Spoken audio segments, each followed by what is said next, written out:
नमस्कार, TV 27 news देख रहे हैं आप और मैं हूँ आपके साथ नीरज द्विवेदी। सोचिए, एक आम आदमी बिना किसी सरकारी नियुक्ति के खुद को अनुसूचित जाति आयोग अध्यक्ष का ओएसडी बताकर कलेक्टर और एसपी को आदेश भेजने लगे। लेटर हेड पर डिजिटल साइन, अंग्रेजी में पत्र और अफसर भी कंफ्यूज हैं। ये सच्चाई है मध्य प्रदेश राज्य अनुसूचित जाति आयोग की। आज हम खोलेंगे इस फर्जी ओएसडी के फर्जीवाड़े की पूरी परत। मामला भोपाल स्थित मध्य प्रदेश राज्य अनुसूचित जाति आयोग का है। आरोप है कि अनुराग शुक्ला नाम का व्यक्ति खुद को आयोग अध्यक्ष डॉक्टर कैलाश जाटव का ओएसडी बताकर अधिकारियों को पत्र भेज रहा था।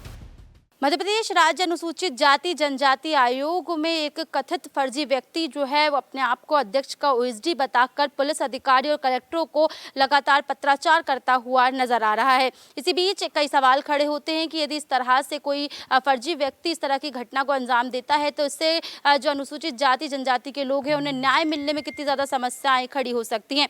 इसी के साथ कई बड़े सवाल ये भी हैं कि आखिर यदि उसे नियुक्त किया ही नहीं गया था तो वो किस तरह से हस्तक्षेप कर रहा है तमाम कामों में। इसी के साथ पत्राचार वो किस तरह से कर रहा है, अपने डिजिटल साइन का उपयोग क्यों कर रहा है, और इस तमाम चीज़ों के ऊपर जो अंकुश है वो लगाने का काम जो अगर बात करें अनुसूचित जाति जनजाति आयोग है वो क्यों नहीं कर रहा। इस तरह के तमाम सवाल खड़े हो रहे हैं। पहला पत्र 5 जुलाई को शहडोल कलेक्टर को और एसपी को गया। दूसरा पत्र 30 जुलाई को छिंदवाड़ा कलेक्टर को। पत्र की भाषा, लेटर हेड और डिजिटल हस्ताक्षर देखकर अधिकारियों को शक हुआ। उन्होंने आयोग से पुष्टि की। आयोग ने दौरे की जानकारी तो सही बताई, लेकिन जब अनुसूचित जाति विकास विभाग से पूछा गया तो बड़ा खुलासा हुआ। आयोग में अनुराग शुक्ला नाम का कोई ओएसडी नियुक्त ही नहीं है। मध्य प्रदेश राज्य अनुसूचित जाति आयोग का गठन एक एक्ट के थ्रू हुआ है, मतलब कानून के तहत हुआ है।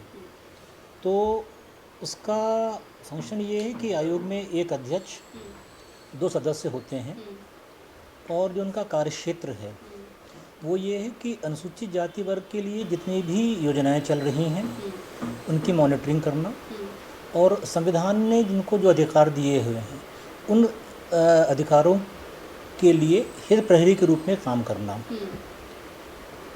तो यूजुअली होता ये है कि जब आयोग के पास कोई शिकायतें आती हैं तो आयोग उसको बहुत गंभीरता से संज्ञान में लेता है और जिस विभाग से या जिस संस्था की शिकायत होती है उसको पहले एक पत्र भेजकर उनसे उसकी वस्तुस्थिति जानते हैं। फिर अगर आयोग को लगता है कि इस पर संबंधित को बुलाकर उनसे और पूछताछ करनी है, पूछताछ की जाती है। विशेष बात यह है कि आयोग को सिविल न्यायालय की शक्तियां प्राप्त हैं, जिसके तहत आयोग उन शक्तियों का प्रयोग करते हुए किसी भी अधिकारी को, प्रदेश के किसी भी विभाग के किसी भी अधिकारी को सम्मन कर सकता है और न्यायालय की भांति अपना निर्णय दे सकता है। अमूमन आयोग में हर साल 700 से 800 शिकायतें आती हैं और गुण दोष के आधार पर आयोग के अध्यक्ष और आयोग के जो सदस्य होते हैं उसको संज्ञान में लेके और संबंधित पक्षों के हित में जितना भी संभव है संविधान के दायरे में वो करने की कोशिश करते हैं। आपको जानकारी होगी कि ये भी आयोग का गठन अभी 2 माह पहले ही हुआ है। अगर मैं शिकायतों की बात करूं कि लगभग 1500 से अधिक शिकायतें ऐसी हैं जो पेंडेंसी पर हैं, बट ये आयोग बहुत त्वरित गति से काम कर रहा है। पिछले 2 महीनों में ही उन्होंने पेशियां करके या और लोगों से मुलाकात करके या जो भी प्रक्रिया है उसका पालन करके लगभग 40 से 50% शिकायतों का निराकरण कर लिया है। और आयोग यहाँ पर इसके अलावा फील्ड पर अपने नियमित दौरे करता है, जिसमें कलेक्टर्स एसपीस के साथ बैठ के या कंसर्न डिपार्टमेंट के ऑफिसर्स से मिलकर जो ग्रीवेंसेस होते हैं आवेदकों के वो मौके पर दूर करने की वही कोशिश करते हैं। सचिव ने सीधा जवाब देने से बच लिया, लेकिन नियम साफ है कि आयोग में सचिव, निज सचिव और अन्य कर्मचारी सिर्फ शासकीय प्रक्रिया से ही नियुक्त होते हैं। फिर एक निजी व्यक्ति को कलेक्टर एसपी को पत्र लिखने का अधिकार किसने दिया? इस मुद्दे पर विपक्ष हमलावर है। विपक्ष का आरोप है कि ये आयोग की गरिमा के साथ खिलवाड़ है। अगर अध्यक्ष के नाम से फर्जी लोग अफसरों को डरा धमका रहे हैं तो सरकार की नाकामी है। इसकी उच्च स्तरीय जांच हो और जो भी दोषी हो उसके खिलाफ कठोर कार्रवाई हो। देखिए, जो आयोग की परिकल्पना है, आयोग जो है वो अनुसूचित जाति वर्ग के उत्थान के लिए काम करता है, उनके लिए शोध करता है और उनके लिए योजना का अनुमोदन करके प्रदेश सरकार को भेजता है। अगर इतने गंभीर आयोग के अंदर अगर कोई ओएसडी के पद पर बैठा व्यक्ति अगर फर्जी तरीके से कोई कार्य कर रहा है तो ये तो बहुत ही मुझे लगता है कि ये तो अनुचित है। ये संवैधानिक प्रक्रिया के पद पे बैठा हुआ व्यक्ति है। ये जो अनुसूचित जाति आयोग का जो पद होता है वो संवैधानिक दायरे में आता है। उस आयोग के अंदर कोई गलत तरीके से प्रतिनियुक्ति लेके या फर्जी तरीके से जो भी वो व्यक्ति वहाँ बैठा है, तुरंत प्रदेश सरकार को, प्रमुख सचिव को, अनुसूचित जाति विभाग को तुरंत संज्ञान लेना चाहिए, क्योंकि वो इस प्रदेश के अनुसूचित जाति के वर्ग के उत्थान के लिए नीतियाँ निर्धारित करने वाला विभाग है। और इस तरह के विभाग के अंदर इस तरह की लापरवाही कतई बर्दाश्त नहीं की जाएगी मध्य प्रदेश में। पत्राचार का मतलब होता है कि सरकार तक अनुसूचित जाति वर्ग की समस्याओं को निवारण के लिए, उनकी समस्याओं को त्वरित निवारण के लिए उन बातों को सरकार तक प्रस्तुत करना। अगर उसके अंदर कोई उस व्यक्ति अगर वहाँ बैठा है तो आप सोचिए वो आदमी कितना काला पीला कर सकता है। उनके उस विभाग के जो एक बहुत बड़ा वर्ग मध्य प्रदेश सरकार के अनुसूचित जाति विभाग के अंदर अनुसूचित जाति वर्ग का एक बहुत बड़ा धड़ा है, वो भी ये बड़ा आशा से देख रहा है कि शायद सरकार का ये आयोग उनके उत्थान के लिए काम करेगा। अगर वहाँ इस तरह का कोई पत्राचार हो रहा है तो आप सोच लीजिए कि क्या नीतियाँ निर्धारित होंगी, क्या सरकार उस पर डिसीजन लेगी। हो सकता है वो आदमी कहीं भ्रष्टाचार को जन्म दे रहा हो, पत्रों के माध्यम से किसी के ऊपर अलग तरह से अड़ी डाल रहा हो, या कोई उगाही की बात कर रहा हो, या किसी विभाग या किसी व्यक्ति विशेष के ऊपर अनगल रूप से अड़ी डाल रहा हो। तो ये तो बड़ा दुर्भाग्य का विषय। और तत्काल अनुसूचित जाति आयोग के अध्यक्ष को भी और प्रदेश के अनुसूचित जाति विभाग के मंत्री को भी और स्वयं इस पर प्रमुख सचिव को भी संज्ञान लेना चाहिए और इस तरह के जो व्यक्ति हैं उनके ऊपर विधिवत कोई कार्रवाई करनी चाहिए, ताकि कोई अनहोनी अनहोनी ना हो जाए प्रदेश में। वहीं सत्ता पक्ष का कहना है कि जो भी फर्जी व्यक्ति है उस पर कड़ी कार्रवाई की जाएगी।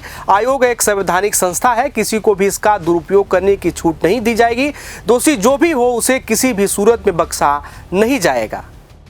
नहीं, निश्चित रूप से जहाँ भी गलत हो रहा है उसको सरकार संज्ञान लेकर कार्रवाई समय समय पे करती रहती है। आप लोगों के माध्यम से भी कोई विषय हमारी जानकारी में आता है, सरकार की जानकारी में आता है, तो डॉक्टर मोहन यादव की सरकार है, कानून का राज स्थापित करने का काम कर रही है और निश्चित रूप से जहाँ जो भी दोषी पाया जाएगा उसके खिलाफ कठोरतम कार्रवाई की जाएगी।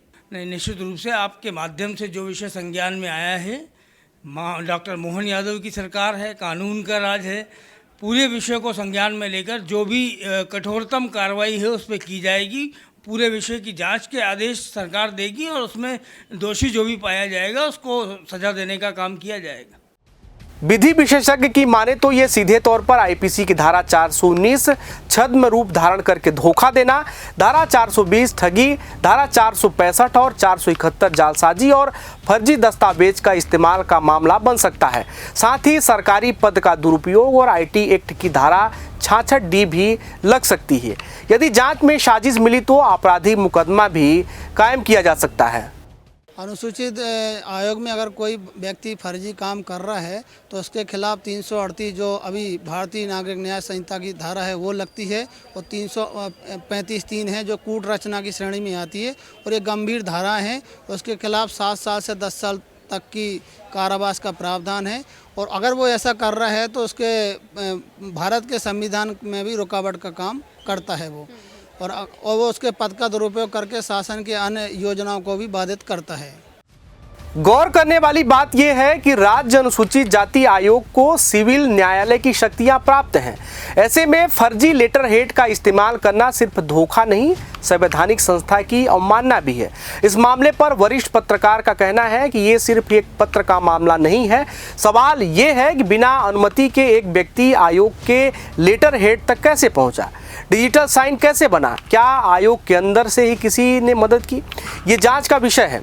अगर आज एक फर्जी ओएसडी पकड़ा गया तो कल कोई फर्जी सचिव भी बन सकता है। आयोग को अपनी सुरक्षा व्यवस्था और फाइल ट्रैकिंग सिस्टम तुरंत दुरुस्त करना होगा। नहीं, देखिए, आयोग की तरफ से कोई भी पत्र लिखा जाएगा तो वो सचिव की तरफ से लिखा जाएगा। अध्यक्ष का ऑफिस कोई सीधे पत्र नहीं लिखेगा भाई, अध्यक्ष का पीए तो का यात्रा कार्यक्रम जारी कर देगा, लेकिन आयोग से संबंधित कोई काम है तो आयोग का सचिव इसी काम के लिए होता है।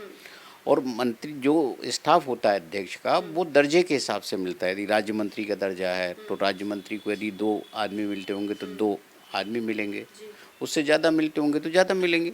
लेकिन उसकी भी नियुक्ति होती है, जो उनकी पात्रता है उसके लिए नियुक्ति देनी पड़ेगी, चाहे आप कॉन्ट्रेक्चुअल अपॉइंटमेंट पे दें या डेली बेसिस पे दें। बिना नियुक्ति पत्र के वो अधिकृत हो ही नहीं सकता। तो कुल मिलाकर उसको किसी भी तरह की पत्राचार का अधिकार नहीं, कोई भी अधिकार नहीं होता। ऑफिशियल पत्राचार वो कैसे कर सकता है?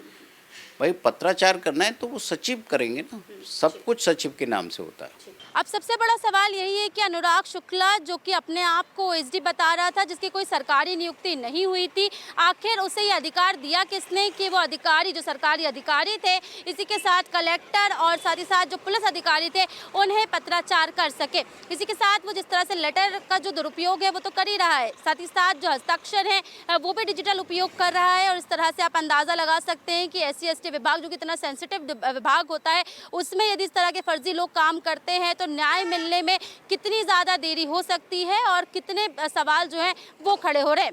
बहरहाल एक प्रशासनिक बड़ी त्रुटि तो उसे माना ही जा रहा है, लेकिन इसी के साथ गंभीर आरोप भी लग रहे हैं क्योंकि फर्जीवाड़ा पूरी तरीके से ये हो रहा है। तो ऐसे में अब न्याय की उम्मीद जो है वो लगती है कहीं ना कहीं कम नज़र आ रही है। लेकिन अब देखने वाली बात होगी कि क्या इस पूरे मामले में अब आगे देखने को मिलता है, क्या उसे इस विभाग से हटाया जाता है या नहीं।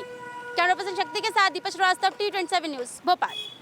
फिलहाल आयोग ने मामले में जांच के आदेश दिए हैं, लेकिन सवाल वही है, पद की आड़ में खेल कौन खेल रहा है? क्या ये सिर्फ एक व्यक्ति की शरारत थी या कि इसके पीछे कोई बड़ा नेटवर्क काम कर रहा है? दोषी कौन है ये तो जांच बताएगी, लेकिन इतना तय है कि अनुसूचित जाति आयोग जैसे संवेदनशील संस्था में इस तरह की सेंध लोकतंत्र के लिए खतरे की घंटी है। आज के लिए फिलहाल इतना ही। देश, दुनिया और अपने आसपास की तमाम खबरों को देखने के लिए देखते रहिए TV27 न्यूज़। नमस्कार।